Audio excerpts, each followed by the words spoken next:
Matthew, chapter 14. At that time, Herod the Tetrarch heard the report about Jesus, and said to his servants, "This is John the Baptist. He is risen from the dead, and therefore these powers are at work in him." For Herod had laid hold of John and bound him, and put him in prison for the sake of Herodias, his brother Philip's wife, because John had said to him, "It is not lawful for you to have her." And although he wanted to put him to death, he feared the multitude, because they counted him as a prophet. But when Herod's birthday was celebrated, the daughter of Herodias danced before them and pleased Herod. Therefore he promised with an oath to give her whatever she might ask. So she, having been prompted by her mother, said, "Give me John the Baptist's head here on a platter." And the king was sorry. Nevertheless, because of the oaths and because of those who sat with him, he commanded it to be given to her.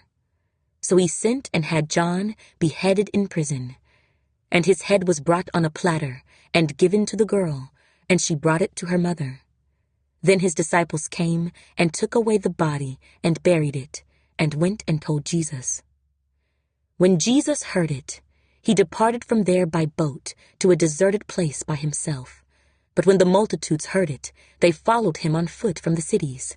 And when Jesus went out, he saw a great multitude, and he was moved with compassion for them, and healed their sick. When it was evening, his disciples came to him, saying, "This is a deserted place, and the hour is already late. Send the multitudes away, that they may go into the villages and buy themselves food." But Jesus said to them, "They do not need to go away. You give them something to eat." And they said to him, "We have here only 5 loaves and 2 fish." He said, "Bring them here to me." Then he commanded the multitudes to sit down on the grass. And he took the 5 loaves and the 2 fish, and looking up to heaven, he blessed and broke and gave the loaves to the disciples, and the disciples gave to the multitudes. So they all ate and were filled. And they took up 12 baskets full of the fragments that remained. Now those who had eaten were about 5,000 men, besides women and children. Immediately Jesus made his disciples get into the boat and go before him to the other side, while he sent the multitudes away. And when he had sent the multitudes away, he went up on the mountain by himself to pray. Now when evening came, he was alone there.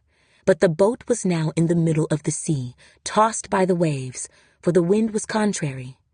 Now in the 4th watch of the night, Jesus went to them, walking on the sea.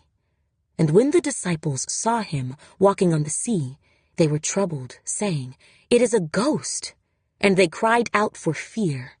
But immediately Jesus spoke to them, saying, "Be of good cheer. It is I. Do not be afraid." And Peter answered him and said, "Lord, if it is you, command me to come to you on the water." So he said, "Come." And when Peter had come down out of the boat, he walked on the water to go to Jesus. But when he saw that the wind was boisterous, he was afraid, and beginning to sink, he cried out, saying, "Lord, save me." And immediately Jesus stretched out his hand and caught him, and said to him, "O you of little faith, why did you doubt?"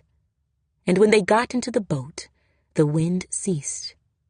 Then those who were in the boat came and worshipped him, saying, "Truly you are the Son of God." When they had crossed over, they came to the land of Gennesaret.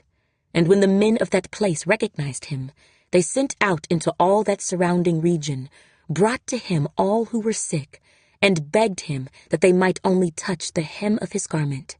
And as many as touched it were made perfectly well.